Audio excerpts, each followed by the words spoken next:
Hey everyone, it's me, Ben, or GNC Centric. So today, again, I'm going to do a video addressed to you, the viewer, who is maybe considers themselves to be part of the LGBT community or the queer or trans community. Really anybody involved in the trans debate right now.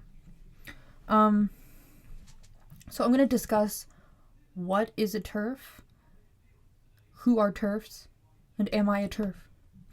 So, probably if you're watching this video, you're already familiar with the term, but I'll explain anyway, of course. So, a TERF is a trans exclusionary radical feminist. So, from the get go, there are two problems with this term. The first is nobody's being excluded, they're being categorized differently. And the second problem is it's usually not referred, or it's not used exclusively to refer to radical feminists. It's often used to just refer to anybody.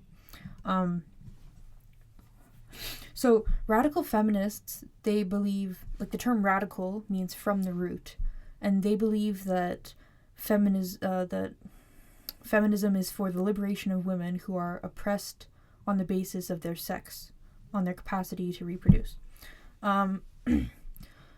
So when they're talking about, like, male on male violence, in that they're including trans women who are born male who experience violence at the hands of other men.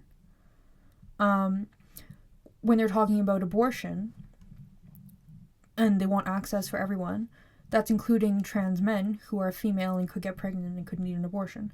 So they're not excluding anyone, they're just categorizing them differently than you.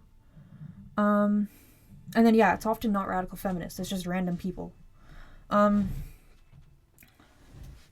So it used to be that the term TERF was used basically just for feminists who didn't believe, like, the trans women are women. Now it's gotten to the point where anybody who acknowledges birth sex is called a TERF. So this is really horrible because that includes trans people and that includes homosexual people. When you have a term to demonize someone and it's being used for the people in your own community, you have a problem. Like, you're attacking the people who are like you.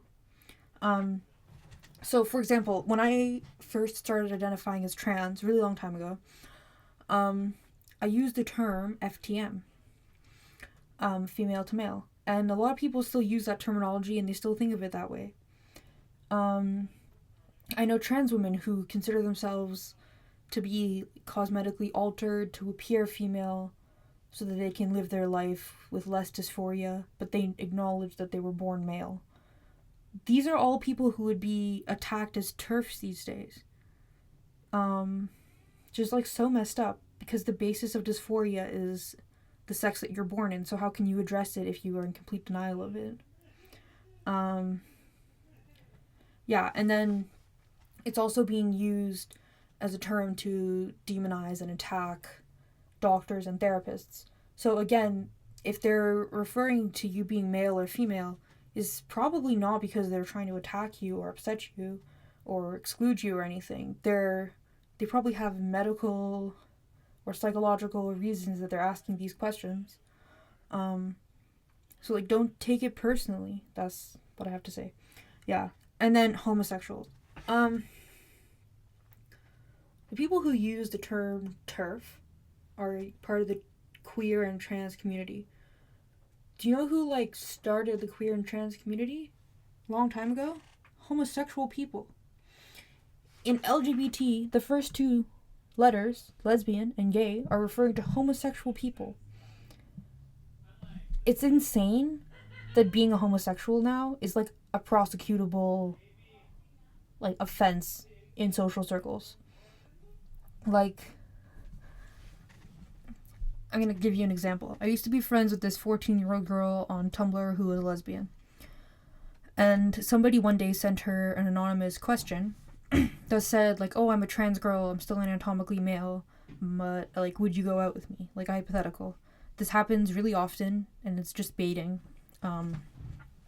Like, I think most people just ignore those questions now and delete them. But she answered, like, oh, I respect your identity, and I want you to live the way that makes you happy, but I'm a lesbian, so I'm only attracted to females, and you're not a female. I'm sorry. And they were like, I'm sure you'll find somebody else who loves you for who you are, the way you are, and all that kind of stuff.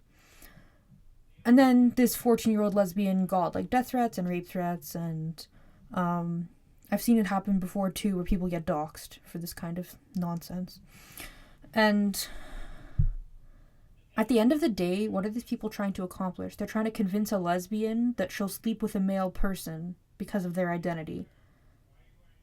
I know a gay man who used to work for like an LGBT coalition for a specific state in the US. And so it was a gay man who was asked out by a trans man who also worked on this coalition. And the gay man said, like, oh, I think you're a really nice person and I like you a lot, but I'm like a homosexual, so I'm only attracted to like biological males. And then my friend was kicked off the coalition. Like they said for another reason, but it was really clearly for that reason. Like, what were these people trying to accomplish? They were trying to convince a gay man that they should go out with and possibly sleep with a biological female. That's like conversion therapy. Isn't that conversion when you're trying to convince a gay person to sleep with someone of the opposite sex? This is really upsetting to me that there's an entire generation of gay kids who are growing up right now who are seeing that and thinking that they have to accept everyone into their sexuality, when being homosexual literally means being exclusively attracted to the same sex. Yeah. And then, yeah, like I mentioned, is very disturbing to me how anybody can be called a TERF for any reason, and as soon as one person sees that online, they will dogpile and attack this person, like with rape threats, death threats, that kind of thing, just because one person called them a TERF. First of all, there's almost always like no basis, or if there is a basis, like slim. And even if there is a basis, like someone having a different opinion than you should not give you free reign to abandon all your morals and like do whatever the hell you want. It's just mind-boggling to me, especially when these people are almost always like literal feminists and literal homosexuals or literal trans people. Like, you're attacking people who should be on your side. What are you doing? Yeah, it's used to demonize actual feminists. Like, there was this feminist who was talking... I've seen this happen to feminists who talk about FGM, which is female genital mutilation, which is like a horrific, horrific thing that only happens to females. And then some like trans extremists will take that and say like, oh, you can't call it that because you don't know how the people identify. And it's like, they're attacking feminists who are trying to like make real change and really protect girls because they're not using the terminology they like. Like, what are you accomplishing here? Are you helping people? You're not making any positive change. You're just demonizing and attacking women who are trying to make positive change in the world. Yeah. And then the very last thing about it is that it's like a thought-stopping technique. As soon as somebody is called a TERF, you're supposed to block them and not read what they have to say and block all their friends. And that's it. Like, when I was in the queer community, I was told that radical feminists, if I ever read what they had to say, it would make me lose my identity, and it would make me, like, question who I was, and it would make me suicidal, and it was, like, literally dangerous for me to read what they had to say. This is ridiculous. First of all, if you're competent enough to construct your own identity, you're competent enough to question it. Right? If you're competent enough to understand queer ideology, you should be competent enough to read opposition and draw your own conclusions and your own thoughts. Like, for example, I'm pro-choice. That doesn't mean every time I see something pro-life, I immediately block it and ignore it. No, it means I'll read the pro-life stuff, I'll understand where they're coming from, I'll understand their motives, I'll understand, like, the way they see things. Just try and understand their point of view so that I can combat it with what I have to say. If you don't understand the other person, you can't combat them. There's no attempt to understand. So, my one piece of advice for anybody who's watching this, who's queer or trans, or consider themselves to be part of that community, is go on Reddit, go to the gender critical subreddit, and just read what some of those people have to say, and don't take it personally. Don't think they're attacking your identity. Think of it as these people see the world in terms of female and male, and I see the world in terms of gender identity.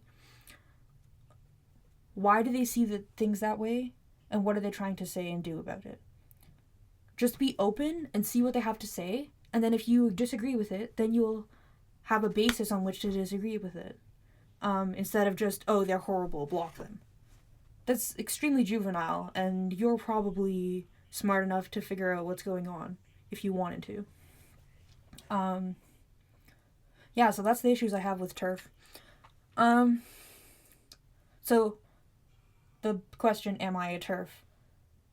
Well, I'm homosexual, and I acknowledge birth sex, and my feminism is based on the fact that females are oppressed for being females. So I guess I fulfill every requirement for being a TERF. But as anybody watching this knows, if you've seen my other videos, my whole focus is dysphoric and trans people. I'm obviously not excluding them. I just categorize them differently. Yeah, so that's what I have to say. As always with all my videos, please leave comments, questions, and ideas for videos in the comments. In the description will be a link to my Patreon, PayPal, and Ko-Fi. Thanks for watching my video. Bye!